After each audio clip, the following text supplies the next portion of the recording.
Oi pessoal, aqui é o professor Maxwell de História. Hoje eu vou dar aula para o 8º ano e nós vamos falar sobre as ideologias do século XIX. Entre eles está o liberalismo. O liberalismo ele vem com as ideias, certo, que vem lá do iluminismo. O iluminismo foi alguns filósofos que vão fazer a crítica ao sistema político e econômico da época, tá? Que na Idade Moderna nós tínhamos aí o absolutismo, que era comandado aí o rei tinha um poder absoluto. E também a economia era mercantilista, na qual sempre o governo estava se metendo nesta economia, sempre manipulando a economia conforme os seus interesses. Então, alguns pensadores vão criticar esse sistema que acontece na Idade Moderna. Aparece aí a classe burguesa, que mesmo ela que apoiou, né, o rei, a figura do rei, lá no início da Idade Moderna, botando o rei como absoluto, agora esse sistema para a burguesia já também não interessa mais. Então eles querem mais liberdade, por isso que é chamado de liberalismo.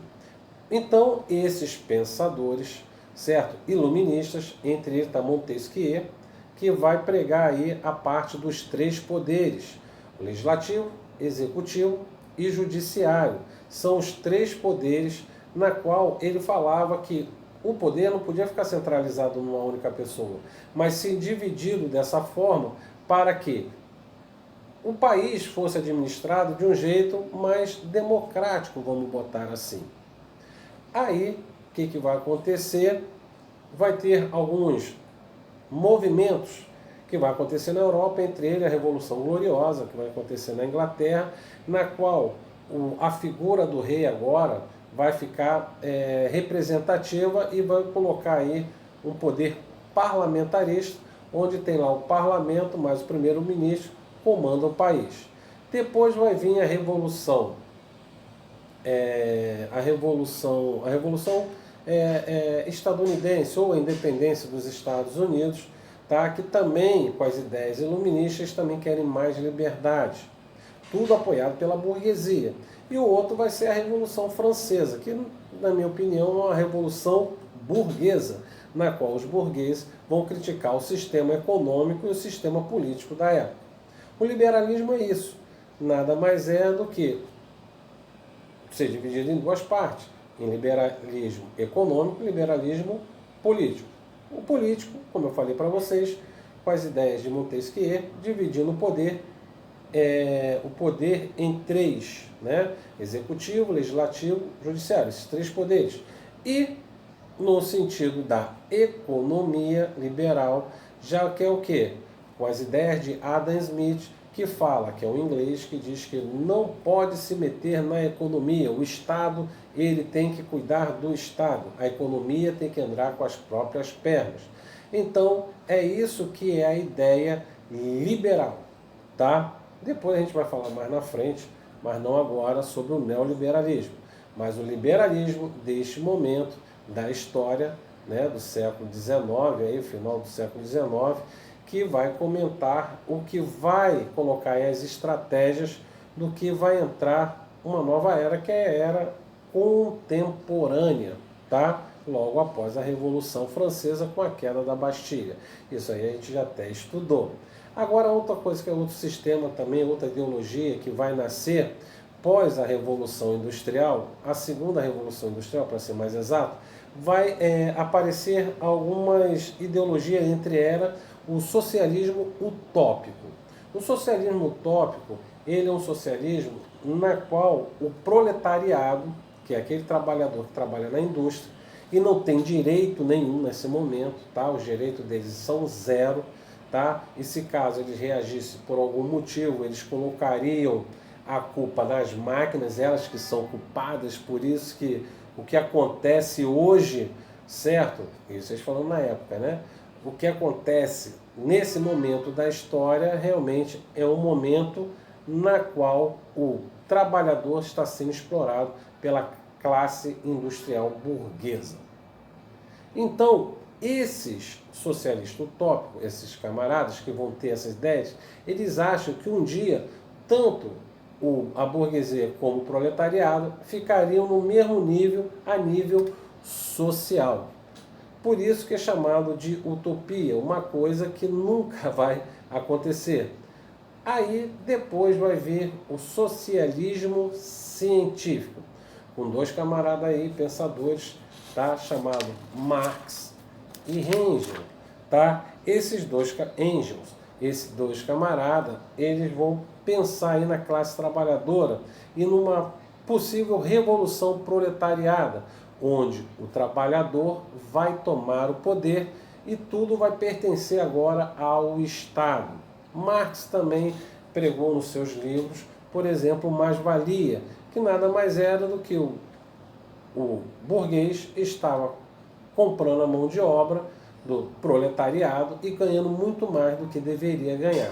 Então seria conhecido como o mais-valia, tá? Claro, quem vai lhe ajudar dentro desse pensamento é o Friedrich Engels, tá? Que é muito amigo dele e vai, como ele tem dinheiro, ele vai patrocinar muito dessas ideias de Karl Marx, tá? Então, o socialismo científico é o socialismo na qual é uma briga de classes, que é a burguesia e o proletariado, certo? Na qual o proletariado vai ganhar esta batalha e vai dominar agora o Estado. Então, num Estado socialista ou comunista, nós podemos dizer que é um governo na qual tudo pertence ao Estado, não tem nenhuma iniciativa privada e quem comanda é o proletariado. Já no socialismo utópico, como já falamos antes, eles achavam que poderia um dia acontecer entre esses pensadores, está aí Saint-Simon, Charles Fourier e Robert Owen. Eles achavam que um dia, quem sabe aí, o proletariado e a burguesia estariam no mesmo nível social. Uma total utopia, tá? Depois disso, vamos ter também os anarquistas. Os anarquistas, eles veem um Estado sem governo. Uau, professor, mas como assim? É como se fosse que cada um dentro da sociedade teria saberia o que fazer. Eu estou aqui dentro da nossa sociedade, eu sei que eu tenho que dar aula e ensinar vocês. E vocês dentro da sociedade sabem que tem que ficar aí no vídeo olhando para aprender o que eu estou ensinando. Então é mais ou menos por aí, tá? O anarquista, ele vê um governo sem Estado. Por isso que o pessoal fala que anarquismo é uma bagunça. Mas, para alguns que defendiam essa ideia, achavam que poderia dar certo. Nós sabemos que nada disso dá certo, tanto o socialismo como o anarquismo, simplesmente porque nós somos seres humanos. E nós, como seres humanos, temos nossos defeitos e somos muito egoístas. Então, é difícil você ver um Estado na qual divida tudo igualmente para todos. Os que tentaram, infelizmente, não deu certo. Hoje, por exemplo, no mundo só temos aí alguns países ainda de linha socialista, que o Estado é socialista e pertence ao Estado, no caso a China e Cuba, tá? Apesar que a China é uma grande economia mundial hoje, Cuba realmente está falida, mas aí você vê aí como funciona cada um deles, tá? Também nós vamos ter aí o socialismo cristão. O socialismo cristão, ele nada mais é que um socialismo na qual Jesus pregava que nós somos todos iguais perante a Deus. Então, se somos todos iguais perante a Deus, nós temos que dividir tudo que nós temos. A Igreja Católica chegou a pregar esse tipo de socialismo, mas nós sabemos mesmo que a própria Igreja Católica, na Idade Média, explorou muito, certo, os camponeses e a fé das pessoas, tá? Então, a gente vendo aí como funciona isso tudo. Tanto é que teve um camarada que falou, né, que dentro da economia existe uma ideia de Charles Darwin, tá? Que Charles Darwin ele defende a teoria da evolução da espécie, quer dizer, cada espécie evolui de um jeito. E a economia é igualzinho, tá? Sempre ela está em evolução e sempre se modificando, tá? Então, isso foi uma das ideias das escolas, né, que foi fundada lá na Inglaterra sob o sentido da economia. Eu acho que nós vamos fazer um resumo aqui de tudo que a gente acabou de falar para vocês entenderem só mais um pouquinho. O socialismo utópico nada mais é que uma utopia, na qual alguns pensadores achavam que o capitalista e o proletariado estariam no mesmo nível social. Já o socialismo científico, Karl Marx, né, e Friedrich Engels, disse que nessa sociedade não haveria como os dois viver no mesmo nível. Por quê? Eles falavam que tinha mais-valia, que era nada mais do que o capitalista explorando a mão de obra do trabalhador e ganhando, tendo um lucro muito maior do que aquele que ele pagava a mão de obra daquele trabalhador. Nós sabemos tudo isso que vai acontecer, que o proletariado, numa revolução, ia tomar o poder e estatizar tudo, e assim o Estado seria um Estado proletariado, um Estado totalmente comunista ou socialista. Tá?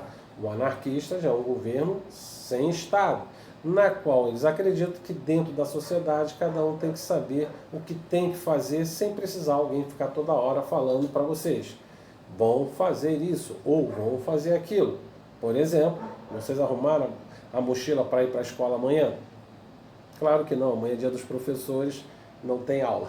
Então, pessoal, continuando falando aqui para vocês, não esquecendo, tá, que nessa coisa toda aí que a gente está vendo aqui, sabemos que infelizmente, né, eu falo infelizmente não deu certo, porque realmente seria muito bonito se todos nós fomos iguais perante uma sociedade, todo mundo tem o mesmo direito, mas infelizmente não é isso que acontece. É uma pessoa passando fome, é uma pessoa não tendo os mesmos direitos que os outros. Se você tem dinheiro dentro de uma sociedade, com certeza você tem uma atenção maior do que aqueles que não têm dinheiro. Tá? Então a gente vê essa coisa toda, esse desnível. Tá? Ah, professor, então sou socialista? Não, apenas, claro, a gente quer que toda a nossa sociedade, cada um trabalhando dentro da sua área e sabendo que conquistar o seu espaço dentro dessa sociedade, sem precisar ficar sofrendo para conseguir alguma coisa.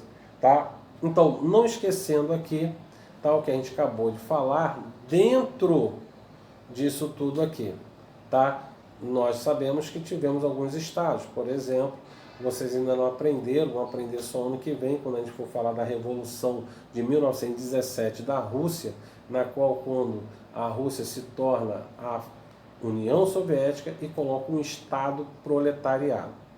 Tá? Vai ser o primeiro país a se tornar comunista mesmo. Tá? Essa ideia tentou se espalhar para a Europa, mas não deu certo. Tá?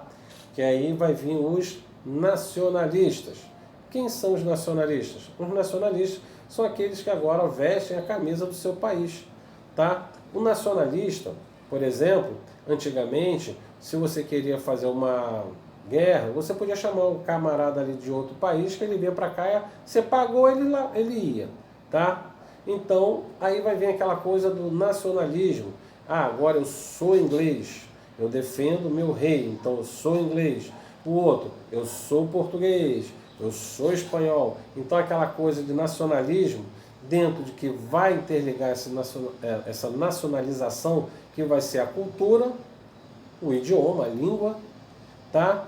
E também como esse pessoal vive em cada região. Então isso é o nacionalismo. O nacionalismo, por exemplo, nos países que eu acho que o mais nacionalista desse mundo é os Estados Unidos. Podem ver que vocês veem um filme aí estadunidense, vocês vão ver lá sempre a bandeira dos Estados Unidos.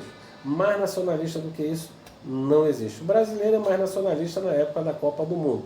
Todo mundo coloca uma bandeirinha lá do Brasil, acabou a Copa, o pessoal recolhe a bandeira. Nos Estados Unidos não. A bandeira nacional deles fica o ano inteirinho lá na porta da casa deles, que isso para eles é de grande orgulho, tá?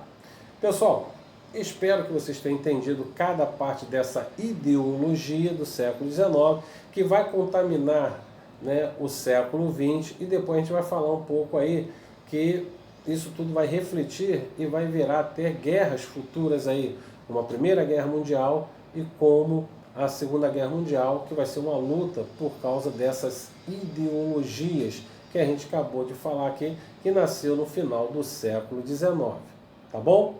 Pessoal, gostaria que vocês fizessem os exercícios do livro desse capítulo, tá?